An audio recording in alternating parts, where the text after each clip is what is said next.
Hello दोस्तों, Dalip Hindi short and classes में आपका हार्दिक स्वागत है। आज की डिक्टेशन 80 शब्द प्रति मिनट की गति से बोली जाएगी। यह डिक्टेशन एक दैनिक जागरण का संपादकीय डिक्टेशन है। आशुलिपिक बनने की इच्छा रखने वाले प्रत्येक व्यक्ति के लिए संपादकीय का कितना अधिक महत्व होता है। आप सभी इसे अपनी शॉर्ट एंड लिपि में लिखकर इसका अनुवाद करें और आपने इसमें कितनी त्रुटियां की हैं इसे भी ध्यान में रखकर उसे सुधारने का प्रयास करें। डिक्टेशन स्टार्ट करते हैं 5 सेकंड बाद।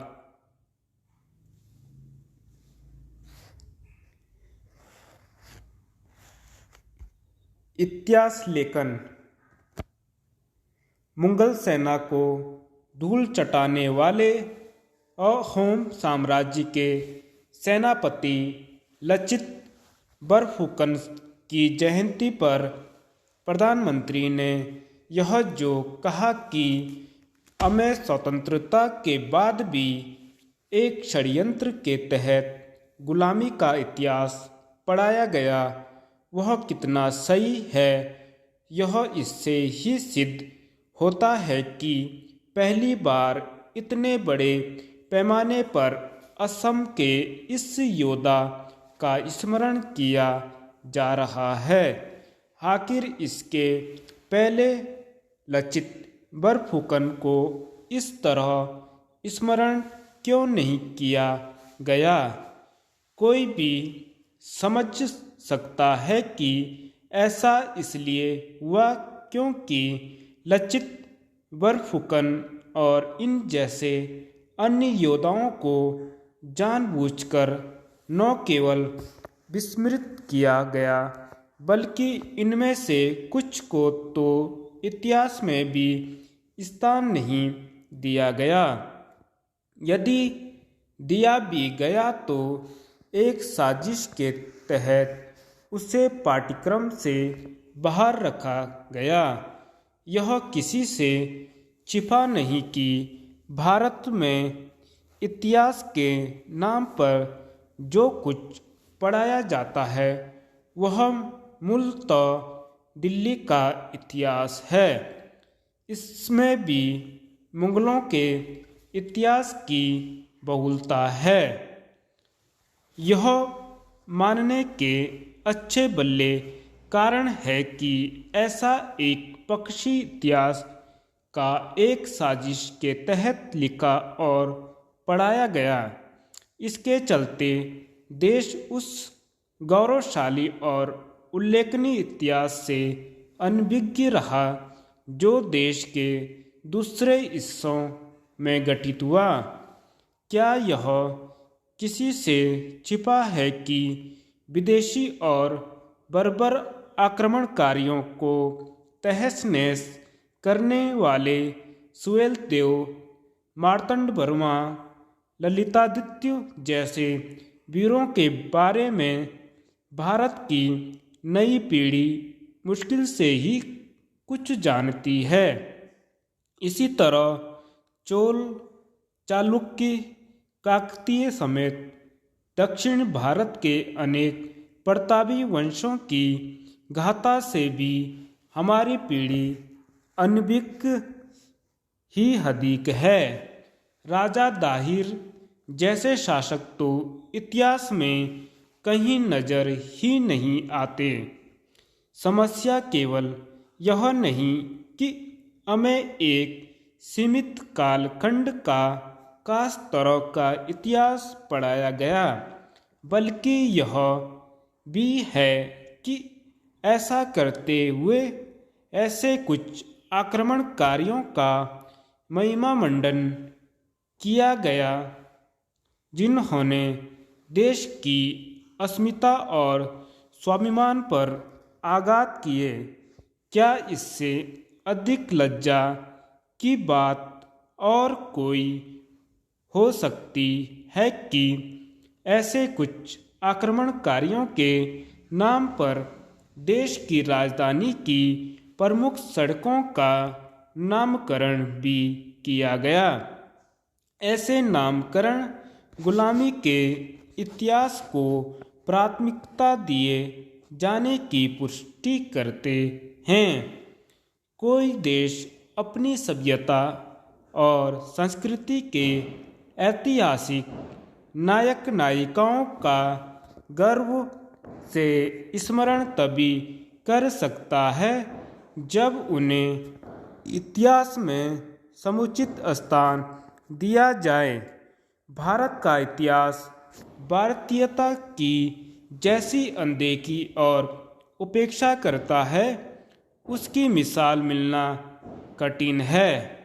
यह अच्छा हुआ कि प्रधानमंत्री ने इतिहास लेखन की विसंगतियों का उल्लेख किया। इसके पहले गृह मंत्री अमित शाह ने भी कहा था कि तोड़ मरोड़ कर लिखे गए गलत इतिहास को सही करने से कोई नहीं रोक सकता। उचित यह होगा कि इस दिशा में ठोस कदम उठाए जाएं, क्योंकि इतिहास पर गौरव का बोध करके ही भविष्य को संवारने का काम सही तरह किया जा सकता है। मानव वन्यजीव संघर्ष। मानव वन्यजीव संघर्ष रोकने को निर्देश जारी करने भर से उद्देश्य पूरा नहीं होता। पर्वतीय क्षेत्र में बढ़ते मानव वन्यजीव संघर्ष और तेंदुओं के हमलों को लेकर दायर जनहित याचिका पर की गई उच्च न्यायालय की यह टिप्पणी जिम्मेदारों का आईना दिखाने वाली है।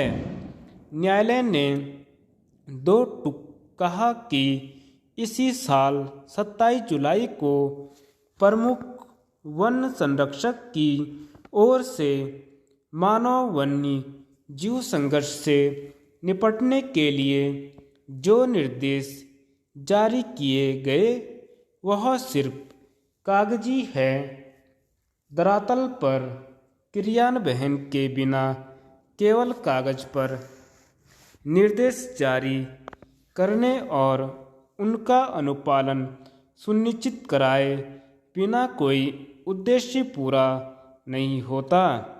न्यायालय ने सरकार को प्रमुख मुख्य वन संरक्षक की अध्यक्षता में विशेषज्ञ समिति बनाने के आदेश भी दिए हैं। समिति में प्रमुख सचिव वन एवं पर्यावरण की ओर से ऐसे व्यक्ति सदस्य नामित किए जाएंगे जो सीधे तौर पर मानव वन्य जीव संघर्ष से प्रभावित हैं। यह समिति हर 2 सप्ताह में बैठक करेगी।